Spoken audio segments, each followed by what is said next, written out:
الرحمن الرحيم. الحمد لله نحمده ونستعينه ونستغفره ونعوذ بالله من شرور أنفسنا ومن سيئات أعمالنا. من يهده الله فهو المهتدي ومن يضلل فلن تجد له وليا مرشدا. وأشهد أن لا إله إلا الله وحده لا شريك له وأشهد أن محمدا عبده ورسوله. رب اشرح لي صدري ويسر لي أمري واحلل عقدة من لساني يفقه قولي. أما بعد، إخوتي الكرام، أخواتي الفضليات، السلام عليكم ورحمة الله تعالى وبركاته، وكل عام وكل رمضان وأنتم بخير إن شاء الله. Il y a un peu plus de 15 ans que j'ai fait la première conférence ici dans cette honorable mosquée au Havre, et les frères m'ont fait promettre que tous les ans, au mois de Ramadan, je viens faire une conférence. Donc tous les ans, pendant le mois de Ramadan, je fixe la date pour le Ramadan prochain pour la ville de Havre. Il y a 3 ou 4 villes qui sont abonnées depuis presque une vingtaine d'années. Et c'est avec un immense plaisir que je retrouve des visages que je connais ici, que je retrouve les frères et les sœurs de la ville du Havre. L'année dernière, je suis venu un samedi, donc j'ai fait la conférence dans la nouvelle mosquée. Et cette année, c'était prévu aussi que je vienne le samedi, mais j'ai eu des obligations qui m'ont malheureusement empêché de venir le samedi. Donc je retrouve l'ancienne mosquée As-Salam, et ça me fait plaisir. Et j'ai vu que vous avez fait des aménagements, vous avez enlevé le bureau, vous avez agrandi la salle, ça fait plaisir. On m'a demandé de vous parler du Ramadan en tant que don divin. Tout ce que je vais vous raconter, vous le savez déjà. Je vais juste vous rappeler, c'est un rappel. Dhakkir fa inna dhikra tanfa'ul mu'min. Rappel, parce que le rappel est utile et bénéfique et profitable pour les croyants. Je vais vous parler de généralités sur le Ramadan, des choses que vous connaissez, que vous avez entendues plusieurs fois, même probablement pendant ce mois-ci. Donc je vais rappeler des choses très générales, mais je vais quand même zoomer sur un aspect très particulier du Ramadan. Et je demanderai votre attention pour suivre cette partie-là, en espérant que Allah subhanahu wa ta'ala nous aide à profiter de ce don. Le Ramadan, c'est un don du ciel, c'est une offrande, c'est un cadeau du ciel, c'est vrai. Quand on veut parler avec Allah subhanahu wa ta'ala, nous avons 2 manières, 2 méthodes. La première méthode, c'est l'invocation, ad-dua. Le seul numéro que tu as à composer pour parler au ciel, tu dis Ya Rab. Quand tu dis Ya Rab, immédiatement tu as la communication ouverte avec le ciel. Seulement l'invocation, c'est toi qui choisis à quel moment tu appelles Dieu. Quand tu as un problème, tu l'appelles pour qu'il t'aide. Quand tu as une joie, tu l'appelles pour le remercier. Quand tu fais la prière, après nous avons les invocations devant nous, on doit faire des invocations. Donc c'est toi qui choisis le moment où tu appelles Allah subhanahu wa ta'ala. Et Allah subhanahu wa ta'ala va te répondre, c'est sûr, il répondra. Mais comme c'est toi qui as choisi le moment de l'appel, c'est Dieu qui va choisir le moment de la réponse. Il va répondre à ton invocation. Sayastajib li du'a'ik, lakin fi zamanin yuhaddiduhu Allah azza wa jalla. C'est lui qui détermine le temps et la manière de répondre à l'invocation. Ça, c'est la première méthode. Quand on veut parler à Dieu, on fait ad-du'a. La deuxième manière de parler à Dieu, c'est la prière, as-salat. Et les prières, il y a 5 permanences. Vous savez, quand vous voulez aller dans une administration, ils ont des permanences de 8h à midi, de 14h à 18h, donc il y a les horaires. Ben, il y a 5 permanences pour que le ciel entende tes demandes. Nous avons 5 horaires qui sont déterminés. Et à ce moment-là, la communication, elle est ouverte avec Dieu. Et tu discutes, tu dialogues, tu converses avec Allah subhanahu wa ta'ala. Et vous connaissez le fameux hadith du prophète sallallahu alayhi wa sallam, dans lequel il nous rapporte le hadith al-Qudsi, dans lequel il dit, quand le musulman, le fidèle, pendant la prière, il dit « Alhamdulillahi Rabbil Alamin », Allah subhanahu wa ta'ala, il dit « Majjadani abdi », mon serviteur m'a glorifié. Et après, quand tu demandes « Iyaka na'budu wa iyaka nasta'in », Allah subhanahu wa ta'ala, il dit « Talaba minni, da'ani abdi ». Maliki yawmiddin, hada bayni wa bayna abdi. Donc il y a un dialogue, il y a une conversation entre toi et Dieu pendant la prière. Et plus tu es proche de la terre, plus tu es proche de Dieu.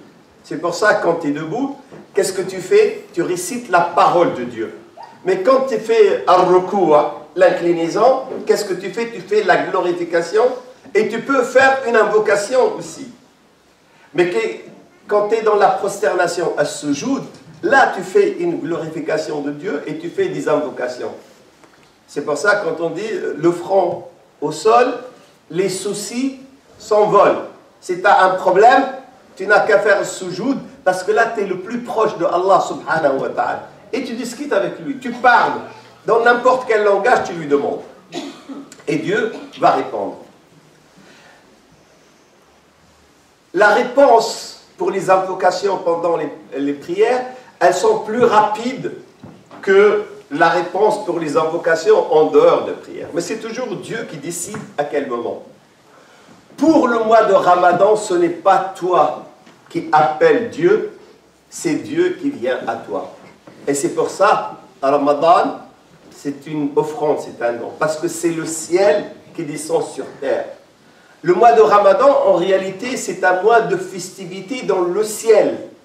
Tous les ans, dans le ciel, il y a une fête nationale, comme nous avons le 14 juillet, et on met des drapeaux, on met des guirlandes, on nettoie les rues, on met des gradins, il y a un défilé. Ben, pendant le mois de Ramadan, ça se passe de la même manière au ciel. Allah subhanahu wa ta'ala, Ya'mur al-malaika, il donne des ordres aux anges, c'est-à-dire là on va fêter quelque chose d'important. C'est pas bien de garder les portes de l'enfer grandes ouvertes, parce qu'il y a le feu, il y a le châtiment, il y a la peine, il y a la souffrance, il y a l'adab. Alors fermez les portes de l'enfer. Allah subhanahu wa ta'ala, il ferme les portes de l'enfer pendant le mois de Ramadan, parce que c'est un mois de fête. Puis il dit, ouvrez les portes du paradis. Wa yaftah abwab al-jannah. Et les portes de paradis, il y a combien de portes au paradis? Combien? Oui, Thamaniyat Abwab, il y a 8 portes.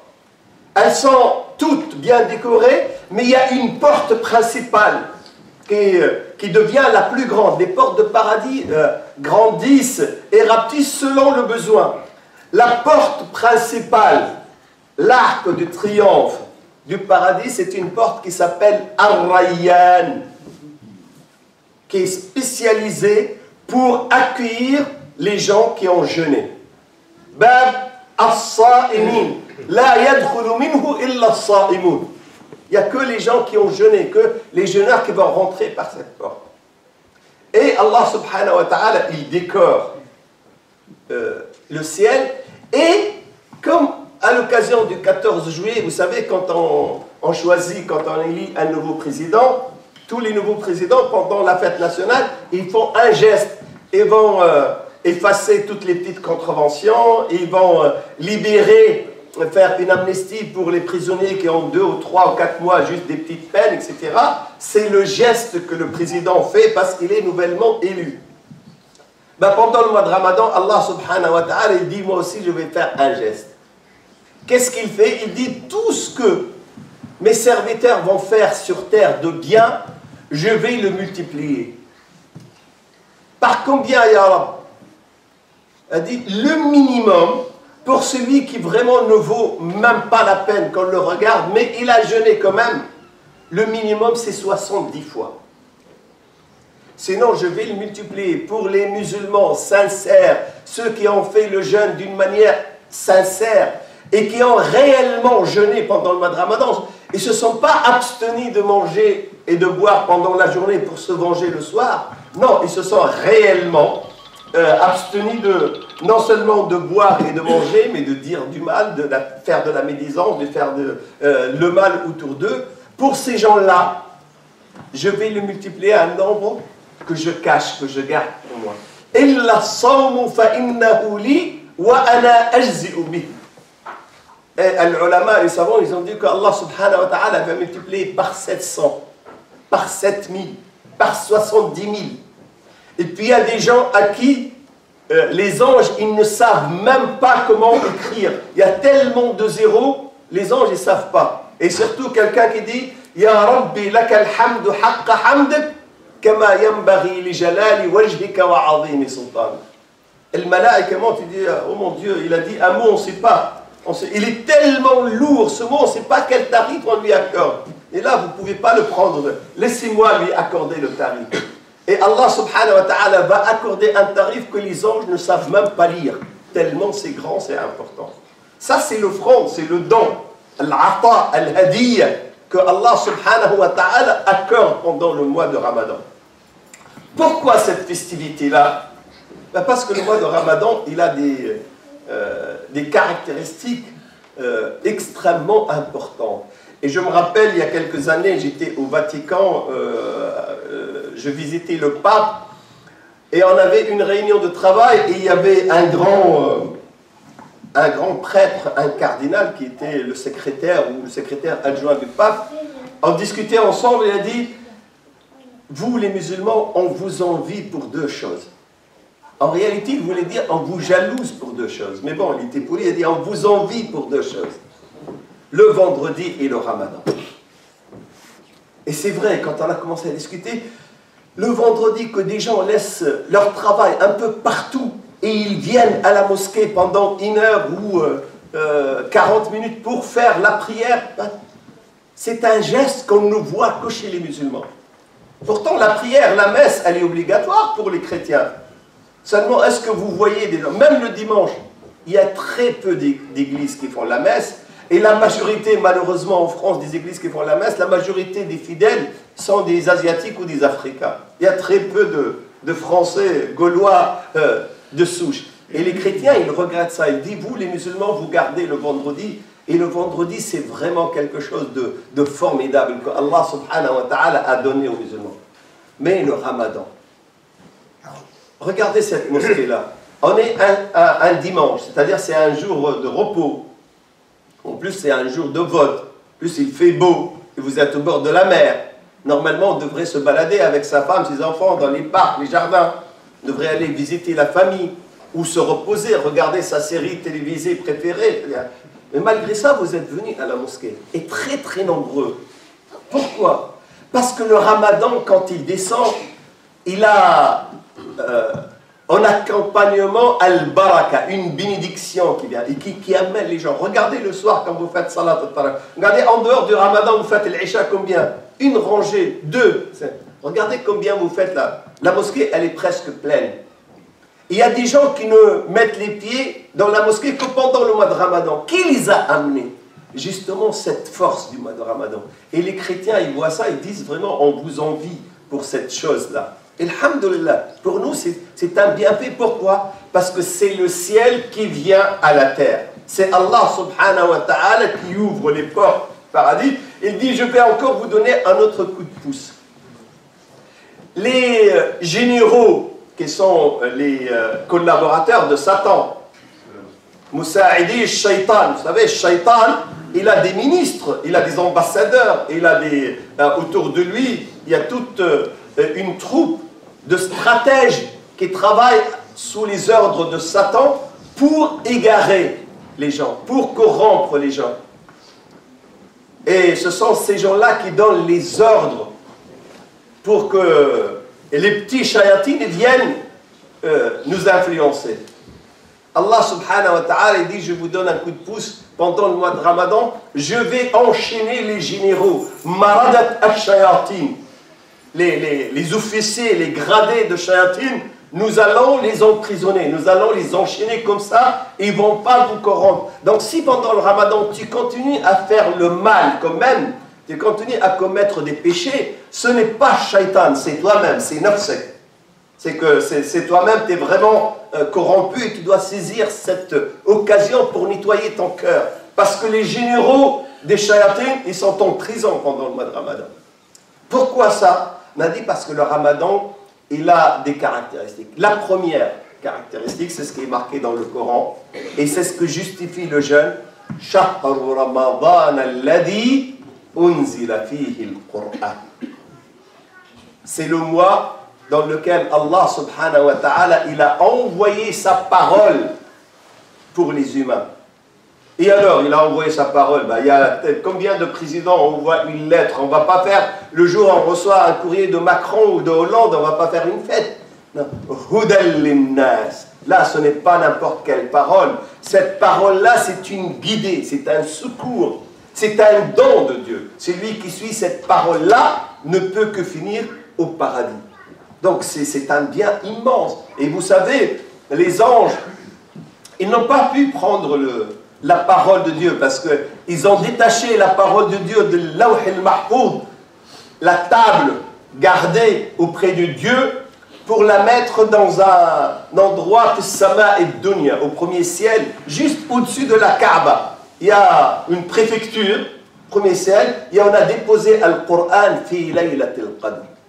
Et pendant cette nuit-là, la nuit de la destinée, la nuit de la valeur, la nuit du destin, Laylatul Qadr, Allah subhanahu wa ta'ala, il a déjà décidé du sort de toute la création. Il a décidé par sa science. Il sait ce que nous allons faire pendant toute l'année. Puis il sait que l'un d'entre nous va être égaré, que l'un d'entre nous va tomber malade, que l'un d'entre nous va mourir, que l'un d'entre nous va perdre son fils, que l'un d'entre nous, sa femme va le quitter, l'un d'entre nous va perdre son travail. Allah subhanahu wa ta'ala, il connaît tout. Seulement, fi laylatul qadr, il regarde. C'est une sorte de mise à jour, de révision du plan de la prochaine année. Kayfa wajadtum abdi? Comment vous l'avez trouvé?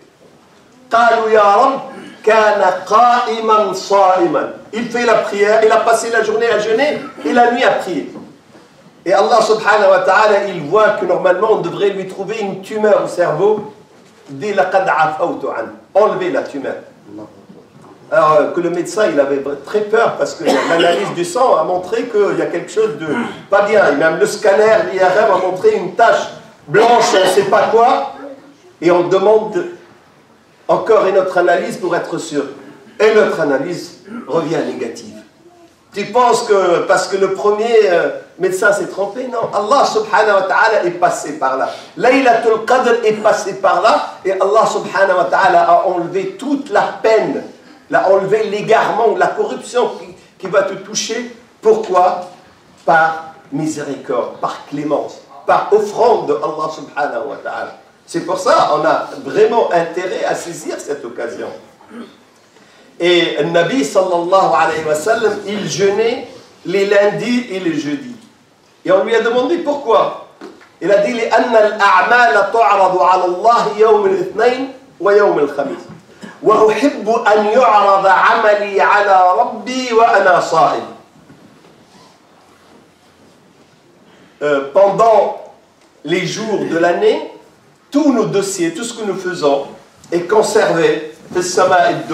Et le lundi, mardi, on prend le travail des 3-4 derniers jours et on les amène à Dieu. Et Allah subhanahu wa ta'ala, il regarde.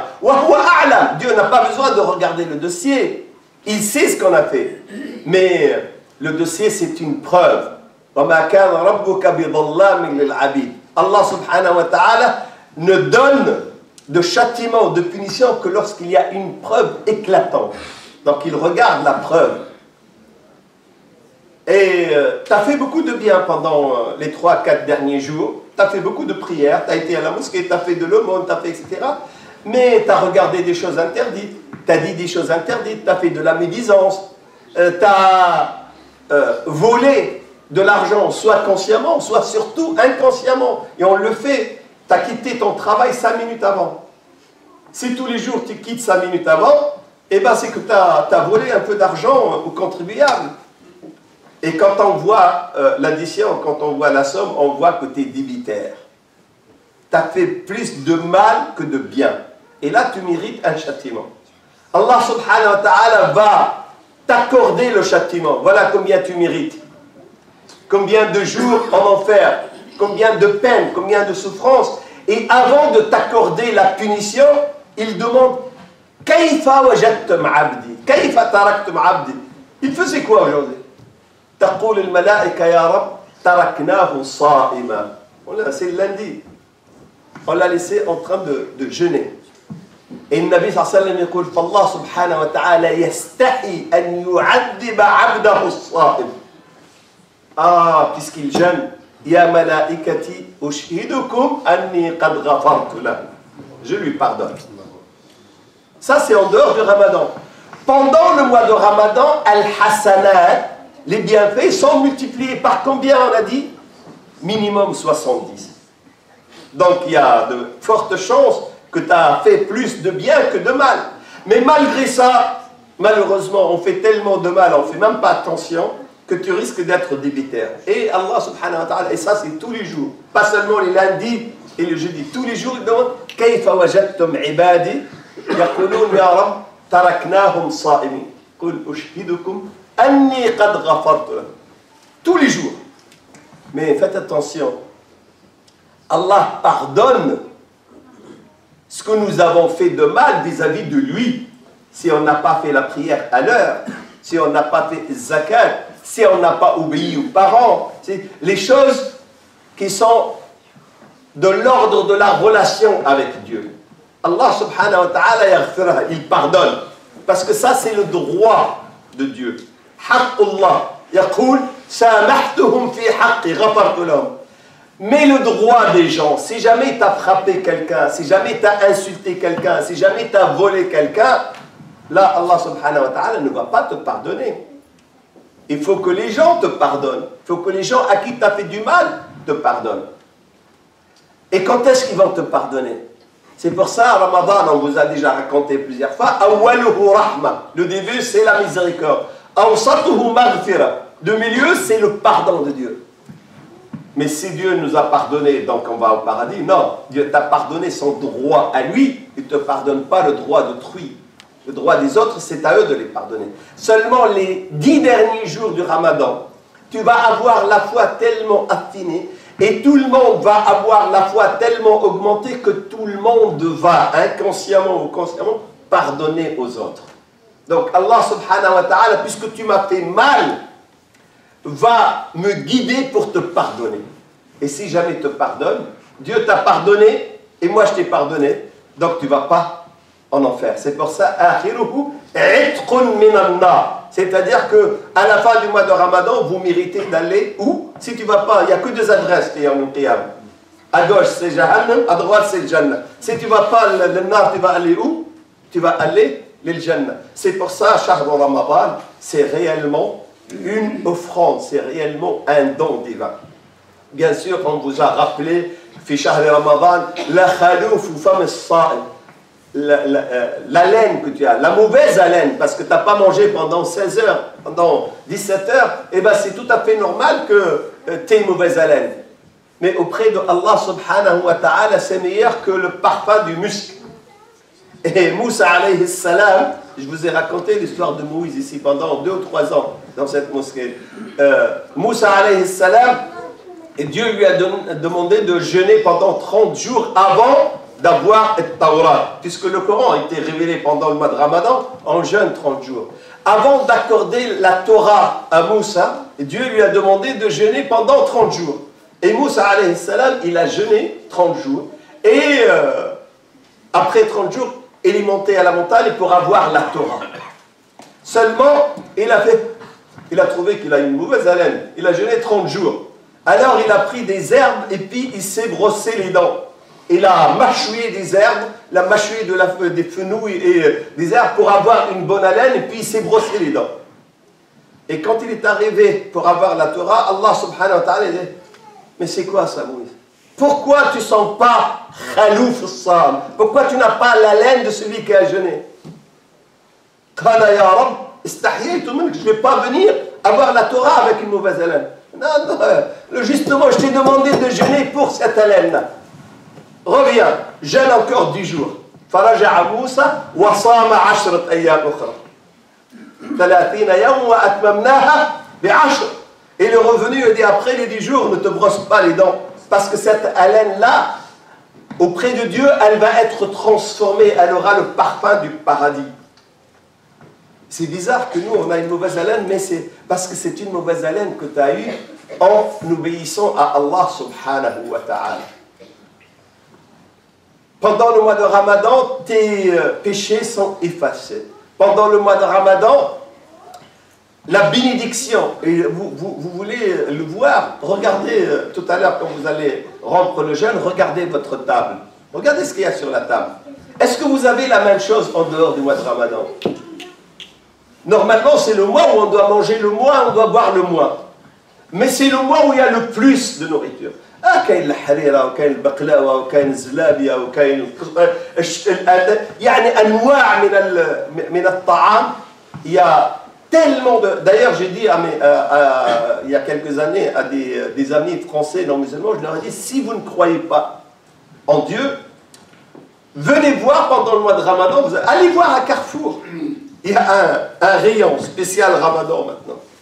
Demandez aux sociétés qui vendent le sucre, pendant le mois de Ramadan, le sucre en France, il augmente de 20%. La consommation. Tout, d'ailleurs, toute l'économie française, ils ne vous disent pas ça parce que c'est honteux pour eux. Ils ne veulent pas reconnaître que le Ramadan augmente l'économie en France, d'ailleurs dans tous les pays. Et il n'est pas vrai que pendant le Ramadan, les musulmans ne travaillent pas, ils sont feignants. Toutes les grandes batailles que les musulmans ont livrées dans l'histoire de l'islam ont été livrées pendant le mois de Ramadan. Parce que pendant le mois de Ramadan, on est beaucoup plus léger, on a beaucoup plus d'endurance, de patience. Et celui qui se trouve fainéant pendant le mois de Ramadan, il ne peut pas voyager, il ne peut pas travailler, il ne peut pas. C'est quelqu'un qui ne jeûne pas normalement. C'est quelqu'un qu'en réalité, il ne jeûne pas pour Dieu, il jeûne pour lui. Celui qui jeûne pour Allah subhanahu wa ta'ala, il peut sentir la soif à la fin de la journée, peut sentir la faim, mais en tout cas, tout au long de la journée, il a la force pour travailler. Le mois de Ramadan, ce n'est pas un mois de congé, ce n'est pas un mois de chômage, ce n'est pas un mois de fainéantise ou de paresse, c'est un mois de travail. Pourquoi? Parce qu'il y a al-baraka. Moi, j'ai tellement de dossiers, toute l'année, je n'ai pas le temps de les ranger, de les trier. Même dans ma propre chambre, j'ai un souk dans la chambre. Si vous regardez dans ma chambre, il y a des livres à droite, à gauche, au-dessus de moi, en dessous. Il y a des feuilles, il y a des papiers, il y a des ordinateurs. Et de toute façon, même quand ma femme rentre dans la chambre pour m'apporter un café, je dis attention, attention, il y a tellement de filles, il y a tellement de choses. Je dis, c'est un bazar, mais c'est un bazar organisé, je sais quand. Mais j'ai pas le temps, je n'ai ni le temps, ni l'envie de le faire en dehors de Ramadan. J'attends avec impatience le mois de Ramadan pour trouver le temps. Pourtant, au mois de Ramadan, je voyage tout le temps, mais je trouve le temps de ranger tout ça, de faire de l'ordre. Parce qu'il y a le baraka, il y a la bénédiction, il y a baraka partout. C'est pour ça, le mois de Ramadan, c'est une offrande. Et je vous ai dit, je vais vous parler de ces généralités, c'est un rappel, ce sont des choses que vous connaissez, mais je vais zoomer sur un aspect particulier, avant de vous libérer quelque chose de très important. Et là, je veux votre attention.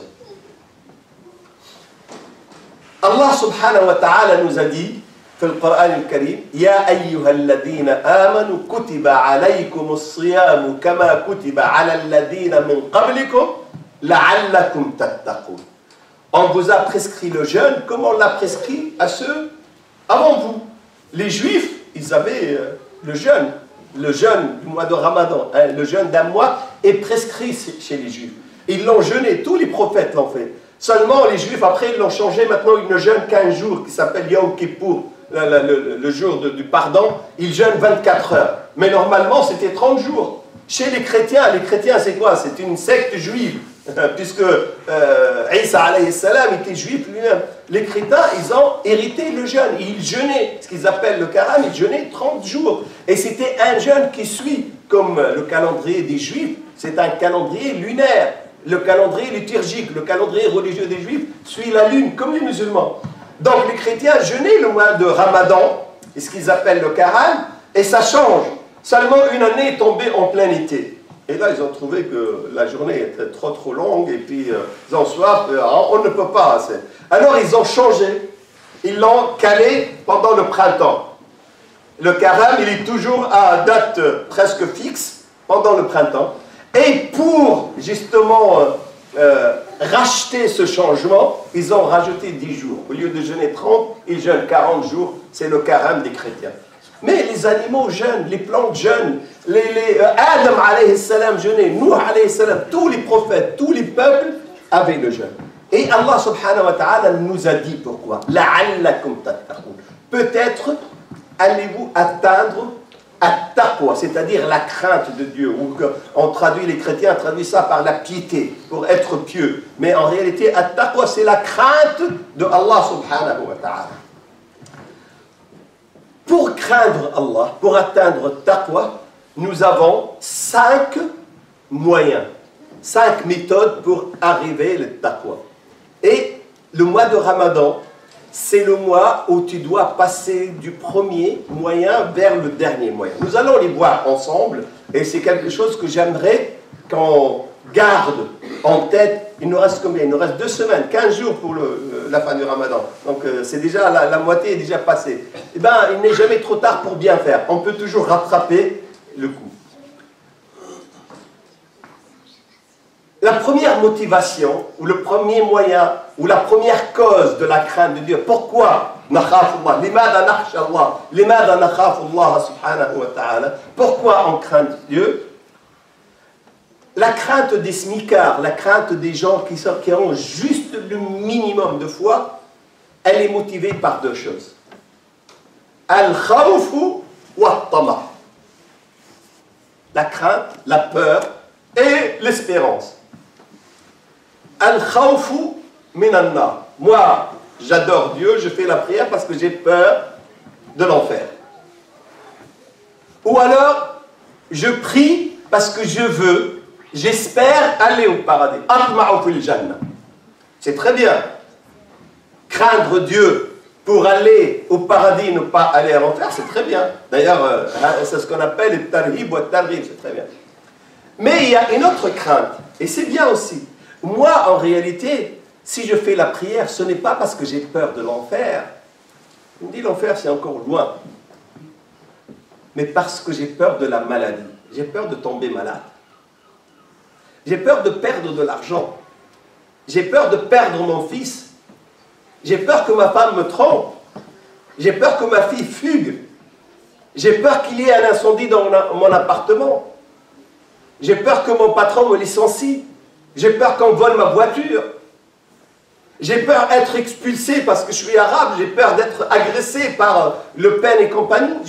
Donc ce sont des choses dans ma vie de tous les jours. Et si on met une liste de toutes les craintes que nous avons, ben ça ne se termine pas. On a tellement peur de choses. Et même si j'ai un petit bouton de rien du tout, comme je suis hypochondriaque, j'ai peur que ce soit quelque chose de grave, de très très grave. Donc qu'est-ce que je fais? Je fais des invocations, je fais des prières, etc. Parce que j'ai peur d'être châtié, d'être puni dans cette vie. Et c'est très bien, si vous avez ça comme motivation, si vous craignez Dieu parce que vous avez peur qu'il vous punisse dans cette vie, c'est bien. Mais ça, c'est le minimum. Ou alors, on espère.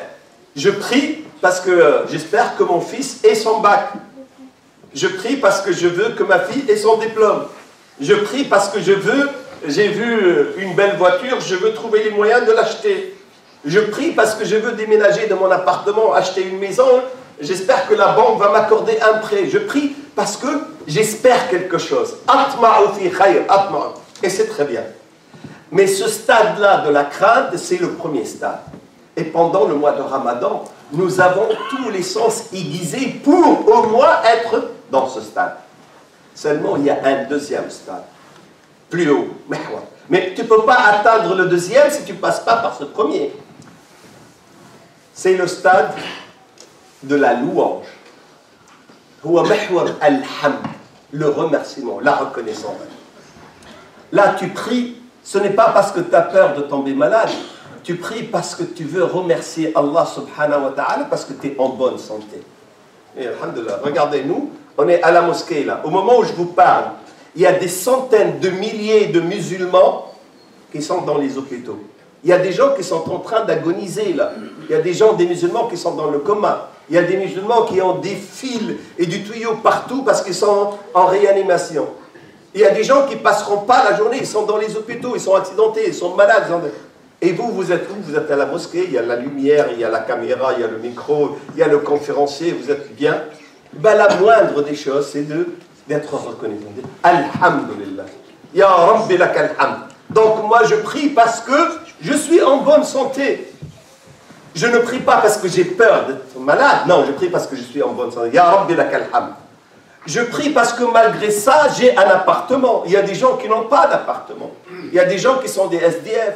Il y a des gens qui habitent, je ne sais pas si vous avez vu vos frères à Paris. À Paris, ils habitent dans des cellules. Ils appellent ça des chambres, mais ce sont des cellules. 2,5 mètres sur eux. Moi, j'ai une voiture, il y a des gens qui n'ont pas de voiture. Moi, j'ai une femme, il y a des gens qui n'ont pas de femme. Moi, j'ai des enfants, il y a des gens qui n'ont pas d'enfants. Donc, je prie pour remercier Allah subhanahu wa ta'ala pour les bienfaits. Hada mihwar al-hamd. Et souvent, on passe à côté. Mais même quand je suis malade, je prie. Parce que je ne suis pas si malade que ça. Il y a encore plus malades que moi. Même si je ne suis pas riche, il y a encore des gens plus pauvres que moi. Même si je n'ai pas beaucoup d'enfants, il y a des gens qui n'ont même pas d'enfants. Donc, quelle que soit la joie, quelle que soit la peine, elle mérite le remerciement. ولذلك النبي صلى الله عليه وسلم يقول عجبا لأمر المؤمن أمره كله خير إن أصابته سراء شكر فهو خير له وإن أصابته ضراء صبر فهو خير له. Le musulman, il est entre ça. L'iman, c'est quoi? 50% sabr, 50% نصف الإيمان صبر ونصف الإيمان شكر. L'iman, c'est 50% endurance et patience et 50% remerciement et reconnaissance. Donc, si tu es bien, tu remercies Dieu parce que tu es bien. Si tu n'es pas bien, tu remercies Dieu parce qu'il t'a donné la patience pour supporter ce mal. Il y a des gens qui sont encore plus mal que vous. Au moment où je vous parle là, il y a des gens qui sont en train, des musulmans qui sont en train de se noyer dans la Méditerranée. Depuis le mois de janvier jusqu'à maintenant, on est au mois de juin, en 6 mois, il y a eu plus de 20 000 noyés. Des musulmans qui viennent de Syrie, d'Irak et de Libye, de l'Afrique et qui sont noyés. Et il y a même, il y a tout un scandale en Italie, les bateaux, les voient, les entendent, mais ils ne veulent pas des musulmans en Europe. Ils les laissent crever là-bas. Avec des femmes et des enfants. Et vous, vous êtes bien, vous avez tout. Donc, même s'il t'arrive une panne dans ta voiture, même s'il t'arrive un problème dans ton appartement, tu dis Alhamdulillah parce qu'il y a des gens qui sont dans la souffrance beaucoup plus que toi. Donc, tu adores Dieu. Ta'budullah subhanahu wa ta'ala li tahmadahu min ajli al-hamd. Wal-hamd, c'est quoi? C'est que tu dis avec ta langue Alhamdulillah. Louange à Dieu. Alhamdulillah, al-shukrullah. C'est très simple, ça ne te demande rien du tout. À chaque fois que tu vois que tu as quelque chose de bien, tu dis Alhamdulillah. À chaque fois que tu vois que tu as quelque chose de mal, tu dis Alhamdulillah.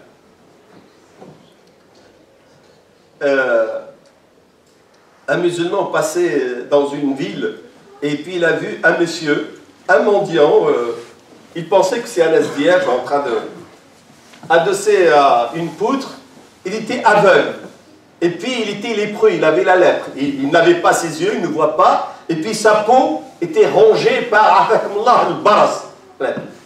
Et puis il était handicapé, il n'avait pas ses jambes. Donc il ne pouvait pas bouger. Et qu'est-ce qu'il dit ce monsieur-là? Il était là, il dit Allahumma lakal hamdu haqqa hamdik kama yanbaghi li jalali wajhika wa azimi sultanik. Il a passé à côté de lui, il dit Ya Ahmad, ala mada tahmadullah. Pourquoi tu dis alhamdulillah? T'es aveugle, t'es lépreux, t'es handicapé, t'as rien. Pourquoi tu dis? قال له أنت الأحمق أحمد الله أن أعطاني لسانا ذاكرا أذكره وأشكره به. Si je dis alhamdulillah parce que moi je peux au moins le dire. Mais toi tu as tes yeux, tu as tes jambes, tu as tout, mais tu n'as même pas la foi pour dire alhamdulillah. Alhamdulillah. Ala kulli hal. Le prophète sallam, quand il est vraiment très malade, quand les musulmans les ont perdus dans une bataille, quand il y a vraiment une peine, يسأله الصحابة السلام عليك يا رسول الله كيف حالك؟ يقول الحمد لله على كل حال. quelle que soit la situation. Et pendant le mois de Ramadan, nous avons la possibilité, parce que nous sentons, nous voyons, nous touchons les biens de Dieu, nous touchons la baraka. Donc nous avons le devoir de passer du premier stade de la peur au stade de Al-Hamd. Mais il y a un autre stade, encore plus haut, mais tu ne peux pas l'atteindre sans passer par le premier et le deuxième. Ça c'est Al-Hamd, la louange par la langue. Al-Shukr, c'est la reconnaissance par les actes. Al-Shukr huwa al-hamdu bil-jawarih. Tu ne vas pas seulement dire Alhamdulillah, tu vas augmenter le mol que tu donnes. Tu vas augmenter le nombre de rak'at que tu fais. Tu vas augmenter le service que tu rends. Tu vas tout faire plus. Pourquoi? Pour remercier Dieu. C'est pour ça Allah subhanahu wa ta'ala a'ta li Daoud. Daoud, c'est un des plus grands prophètes. Les juifs ne considèrent pas Daoud comme prophète. Ils les considèrent juste comme roi seulement. Les musulmans savent qu'il est nabi. ولكن Allah subhanahu wa ta'ala a'tahu al-mulk. En plus de la prophétie, il a eu la royauté, il est roi. Et Allah subhanahu wa ta'ala lui a accordé des choses à lui et à son fils Sulayman, seulement qu'il n'a accordé à aucun autre prophète. Allah subhanahu wa ta'ala, il a alanna lahu al-hadid, la fonte, le fer, l'acier, dans les mains de David, de Daoud alayhi salam, devient comme de la pâte à modeler. Il peut faire ce qu'il veut, il n'a pas besoin de passer au feu de... Et quand il a besoin du cuivre, il ne va pas chercher dans des mines et faire tout un procédé chimique pour avoir le cuivre. Non, il a comme un robinet. Il ouvre le robinet, c'est le cuivre qui descend. Il peut faire ce qu'il veut de ça. Et à son fils, Sulayman, il lui a accordé, parce que Sulayman, il a demandé à Dieu de lui donner quelque chose. Donne-moi quelque chose que tu donnes à personne d'autre après moi. Il lui a donné le vent. Il lui a donné les djinns. Et qu'est-ce qu'a dit Sulayman? Non seulement il a les djinns, vous savez c'est quoi les djinns? Nous, on est 7 à 8 milliards d'individus sur Terre. Les djinns, ils sont 70 fois plus nombreux que nous. Ils sont partout. Dans cette mosquée-là, il y a beaucoup plus de djinns qui assistent à mon cours que des humains. Mais on ne les voit pas. Il y a des musulmans parmi eux qui assistent avec nous. Mais nous, on habite sur terre, eux, ils habitent sur la terre et sur la mer. Et comme les 3/4 de la terre, c'est de l'eau, ils sont partout. Ils sont très, très, très, très nombreux. Et puis, Maradatul Jinn, ils ont une capacité, ils vivent beaucoup plus longtemps que nous, ils vivent 600, 700 ans. Puis ils ont des forces incroyables. Et bien, tout ce monde-là, invisible, Sulayman les voit, il leur donne des ordres. Et ceux qui n'écoutent pas, il les enchaîne. Et le grand Ifrit, le djinn, le grand monstre, Al-Marid al-Kabir, quand il est devant Sulayman, il devient petit, comme un nain. Et Sulayman le prend, il l'enchaîne avec une chaîne et il le met dans une grotte dans la montagne. Il lui a donné tout ça. Il lui a donné la compréhension de tous les animaux, de tous les insectes. Vous connaissez l'histoire de An-Namla. Il y a même une surah, surat An-Naml. Quand elle a dit Udkhulu masakinakum la yahtimannakum Sulayman wa junuduhu wa hum la yash'urun. Fatabassama dahikan min qawlihi. Il a compris. Il entend, il comprend. Mais qu'est-ce qu'il fait, Sulayman? قال ربي أوزعني أن أشكر نعمتك التي أنعمت علي وأن أعمل صالحا. الشكر هو العمل الصالح. Ce n'est pas seulement la parole. La parole c'est le hamd. Mais le shukr c'est que tu fasses quelque chose. C'est pour ça Allah subhanahu wa ta'ala il leur a dit اعملوا آل داود شكرا فقليل من عبادي الشكور. Faites des choses pour me remercier. Pas dites des choses. Dire c'est le hamd, c'est le deuxième stade. Mais faites des choses. Rendez service. Rendez visite à un malade. Allez, quand il y a quelqu'un qui décide l'accompagner jusqu'à la tombe. Aidez un pauvre. Faites le soutien scolaire à un étudiant, à un élève qui est dans le besoin. Donne un sourire, juste un sourire. Il y a des jeunes que je vois dans les mosquées, c'est comme si je lui tuais son père. Ils me regardent avec mes. Qu'est-ce que je t'ai fait? Souris, c'est gratuit. Ils me regardent avec un sérieux incroyable. Non, ibtasim. Ibtisamatuka fi wajhi akhika sadaqa. Tu ne sais pas donner, tu n'as pas d'argent. قل الله يرحمك، الله يرحم لك الوالد، الله يغفر لك، الله يتقبل منك، الله يبارك فيك. Ça coûte rien du tout. Même si quelqu'un te demande de l'aumône, tu ne vas pas lui donner. Ne donnez jamais l'aumône à un mendiant. Jamais. Ne donnez jamais à lui. Donnez à Dieu par son intermédiaire. Et lui, parce que sinon, quand tu vois le clochard, et moi, je m'arrête au feu rouge, toujours, j'ai des étudiants avec moi, puis il y a des gens, 1 euro s'il vous plaît, etc.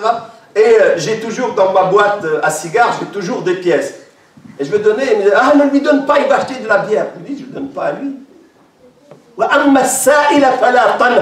Il n'a pas dit qui a une barbe et qui salli ou indu subha. Non, n'importe quel mendiant. Il ne faut pas lui dire. Si jamais tu n'as pas, parce que maintenant tu n'as pas, mais tu espères que Dieu te donne. Tu dois leur dire, Allah yiftah alik. Inch'Allah, Allah yiftah lik al-rizq. لا تقطب. Ça, c'est ça l'action. Ça, c'est al-shukr. Et pendant le mois de Ramadan, nous avons l'occasion d'atteindre ce 3e stade-là, des actions, les bonnes actions, beaucoup de prières, beaucoup d'aumônes, beaucoup de services, beaucoup de visites, beaucoup d'intérêt pour rendre service aux musulmans. Donc, qui me rappelle le premier stade, c'est quoi? Ah, alhamdulillah, il y a quand même 2 qui suivent là. Al-Khawf. Le deuxième? Alhamd. Le 3e? Al-Shukra. Très bien, très bien. Le 4e stade. Et là, j'espère qu'on arrive pendant ce mois de Ramadan au 4e, parce que c'est un stade particulier. Huwa maqam at-ta'zim wal-ijlal. Toi, tu crains Dieu, tu fais la prière. Ce n'est pas parce qu'il t'a donné la santé, ce n'est pas parce que tu as peur de l'enfer, ce n'est pas parce que tu espères quelque chose, mais parce qu'il mérite, parce qu'Allah subhanahu wa ta'ala mérite l'adoration. تعرفوا رابعة العدوية تسمع برابعة العدوية؟ C'est une femme sainte, elle a dit يا رب إن كنت تعلم أني أعبدك خوفا من نارك فأدخلني فيها وإن كنت تعلم أني أعبدك طمعا في جنتك فاحرمني منها ولكني أعبدك لأنك أنت الله لا إله إلا أنت أهل للعبادة. On est où? Ya Rab, elle dit, si tu sais que je t'adore parce que j'ai peur de l'enfer, mets-moi dans l'enfer.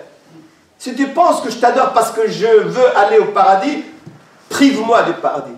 Mais oh mon Dieu, je t'adore parce que tu mérites d'être adoré. Tu es le créateur. Tu as une place dans ton cœur pour Dieu que tu n'as même pas besoin de le craindre. ولذلك عمر رضي الله عنه شوف هذه الكلمة محلاها عمر رضي الله عنه نظر لصهيب الرومي صهيب c'est un compagnon عمر l'a regardé قال رحم الله صهيب لو لم يخف الله لم يعصه رحم الله même s'il n'avait pas peur de Dieu il ne va pas désobéir à Dieu parce qu'il n'obéit pas parce qu'il a peur il obéit parce qu'il a une place dans son cœur pour Allah subhanahu wa ta'ala. Et quand est-ce qu'on peut arriver à ce stade-là?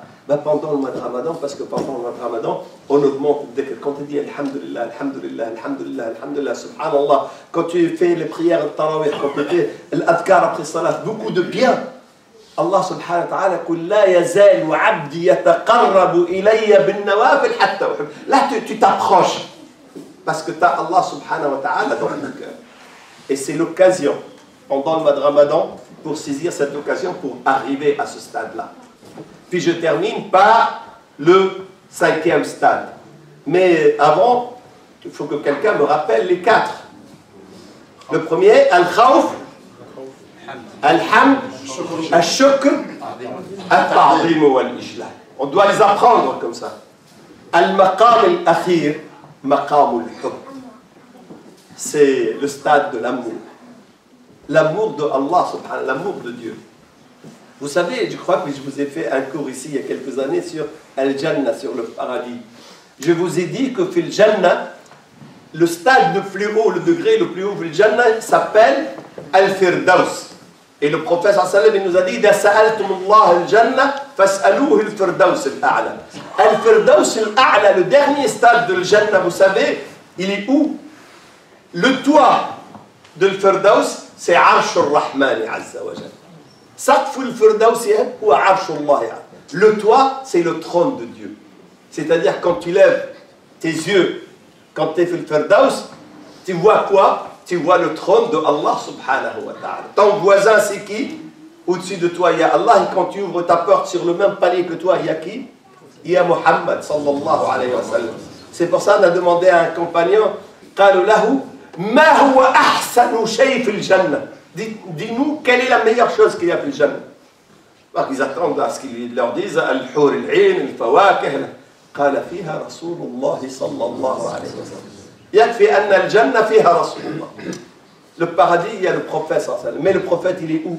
Le prophète, il n'est pas à la cave du paradis, il n'est pas au premier étage, il n'est pas au deuxième, il n'est pas... Le prophète, il est fil Firdaus. Et même fil Firdaus, il y a un chapiteau, Qubba, il y a un dôme qui s'appelle Al-Wasila. C'est une chambre qui est au-dessus, c'est un balcon au-dessus de Firdaus. Et dans ce balcon, il n'y a qu'une seule personne qui peut habiter. Une seule. Et le prophète, il dit: j'espère être cette personne. C'est pour ça qu'il a dit, c'est lui qu'après l'adhan, il dit Allahumma ati Muhammadin al-wasila. C'est lui qui prie pour que j'habite. Ça ashfa' lahu. Je vais intercéder en sa faveur yawm al-qiyamah. Et qu'est-ce qu'il y a dans le Jannah, dans le Firdaus? Il y a les houris, il y a toutes sortes de délices, il y a des fruits, il y a des boissons, il y a des vêtements, il y a des choses qu'on ne peut même pas imaginer. On est incapable d'imaginer les plaisirs et les délices de Jannah. Mais juste à côté de Firdaus, juste à côté, il y a un endroit, il n'y a pas de houri. Fish houriya. Ma fish fawaka. Il n'y a pas de fruits. Ma fish mashroubat. Il n'y a pas de vêtements. Il n'y a rien. Il n'y a absolument rien. Il n'y a qu'une seule chose. Ridwanullahi Azza wa Jalla. La satisfaction de Dieu. Et quand tu es dans cet endroit-là, tu oublies tous les délices du paradis, ils ne sont rien par rapport à toi. Ridwanullahi fi hada al-makan كنعيم الجنة بالنسبة لنعيم الأرض. Tu oublies tout. Mais qui peut aller dans cet endroit? هذا المكان اسمه عليين. Qui peut accéder? هم الذين أحبهم الله. Ceux que Dieu aime. Et pour que Dieu t'aime, c'est très simple. قل إن كنتم تحبون الله فاتبعوني يحببكم الله. Si vous voulez que Dieu vous aime, suivez la voie de Muhammad sallallahu alayhi wa sallam. Dieu va vous aimer. Mais il y a un autre moyen. لا يزال عبدي يتقرب إلي بالنوافل حتى أحبه. Mon serviteur ne cesse de se rapprocher, de me séduire avec ses bonnes œuvres, avec ses bonnes actions, avec les prières facultatives, avec l'aumône, avec le service, avec le sourire, avec la patience, avec le djihad, avec la fatigue, avec... Tu fais ça, tu le fais pour Dieu. Et tu le fais avec beaucoup de plaisir. Tu t'approches jusqu'à ce que Dieu le dise. Uhibbu. Ya Jibril, inni uhibbu fulan fa ahibba. Allah subhanahu wa ta'ala appelle, oh Gabriel, cette personne-là, je l'aime, aime-la. Fa yuhibbuhu Jibril. C'est un ordre. وينادي جبريل في الملائكة. جبريل dit, oh les anges, إن الله أحب فلان فأحببته فأحبه. Dieu aime cette personne et moi je l'aime, vous devez l'aimer. فتحبه الملائكة. فإذا أحبته الملائكة كتب له القبول في الأرض. Et à ce moment-là, si les anges l'aiment, dans la vie, il sera aimé. Il y a quelqu'un, quand tu croises, il n'a jamais fait ni mal ni bien. Mais il a une tête qui ne te revient pas. Tu ne peux pas le supporter. Mais qu'est-ce qu'il t'a fait? Il n'a rien fait. Mais je ne sais pas, je ne supporte pas. Il a une tête qui ne me revient pas. Il y a des gens qui sont avec nous comme ça. Mais, puis il y a quelqu'un, tu le vois pendant 5 minutes, 10 minutes, c'est comme si tu le connaissais depuis 5 ans, 10 ans. Et puis tu discutes avec lui, il te dit Wallahi uhibbuka fillah. Pourquoi? Qu'est-ce que je t'ai fait? Je t'ai rien fait. Ah, mais parce qu'il y a un ordre des anges qui ont reçu un ordre de Jibril, qui a reçu un ordre d'Allah subhanahu wa ta'ala, فَيُكْتَبْ لَهُ الْقَبُولِ فِي الْأَرْضِ. Et vous savez qu'est-ce qu'il fait, يُكْتَبْ لَهُ الْقَبُولِ فِي الْأَرْضِ? Les compagnons, quand ils ont un problème de sécheresse, ils prient, il n'y a pas de pluie. Ils invoquent Allah, il n'y a pas de pluie. Parce qu'ils ont fait tellement... Ce sont les compagnons du prophète. Alors, ils viennent l'Abbas, l'oncle du prophète. Quand il y a Abbas, demande à Dieu de... Qu'est-ce que dit l'Abbas? Il dit Allahumma inni aqsamtu alayka an tunzila al-matar. Oh mon Dieu, je te demande de... même pas un quart d'heure, il y a Sahaba yunzil al-matar. Pourquoi? Parce qu'Allah subhanahu wa ta'ala yuhibbu al-Abbas. Il l'aime. Il ne peut pas lui dire non. C'est comme si, quand quelqu'un il te demande, va avec moi à la préfecture. Toi, tu sais parler, toi, tu as un peu d'instruction. Aide-le à avoir ses papiers. Tu vas essayer par tous les moyens de ne pas l'accompagner. Des gens te craignent, te respectent, t'aiment. Donc, utilise cet amour-là que les gens ont pour toi pour aider les gens. À ce moment-là, Allah subhanahu wa ta'ala dit Ista'mala hubbi lahu li musa'adat an-nas. Allahumma inni izdattu lahu hubba. Il utilise cet amour-là pour aider les gens, Dieu l'aime plus. Et vous avez des mashayikh, je vous dis ça, on ne va pas faire de la médisance pendant le mois de Ramadan, mais vous regardez dans les chaînes, etc., vous avez des chiours, quand vous les voyez, même il a une imama, il a une soutane et tout, il a une barbe, ça ne va pas, ça ne marche pas, ces paroles, ça n'accroche pas. Puis vous avez parfois d'autres chiours, il est très très maigre, il a 3-4 poils là, comme ça, il fait des paroles, il te fait pleurer. Ça rentre directement dans ton cœur. Pourquoi? Parce que lui, il est aimé par Dieu, et l'autre ne l'est pas par Allah. Et vous le voyez dans votre vie de tout. Alors si vous voulez être aimé par Allah subhanahu wa ta'ala, si vous voulez accéder au 5e stade de l'adoration, c'est le mois de Ramadan qu'il faut saisir, parce que c'est l'occasion de passer de l'khawf, l'ilham, le shukr, le ta'dim, le hubb lillahi azza wa jal. Et on a d'occasion que pendant ce mois. Donc c'est réellement une offrande, c'est réellement un don, c'est réellement un trésor que Allah subhanahu wa ta'ala nous offre, et il nous reste 15 jours pour saisir cette occasion, pour qu'on soit comme Allah subhanahu wa ta'ala espère de nous, muttaqin, la'allakum tattaqun. Ya ayyuhalladhina amanu كتب عليكم الصيام كما كتب على الذين من قبلكم لعلكم تتقون. Premier stade, الخوف, الحمد, الشكر, التعظيم, الحب. وصلى الله وسلم وبارك على سيدنا محمد وعلى آله وصحبه وسلم تسليما كثيرا وبارك الله فيكم.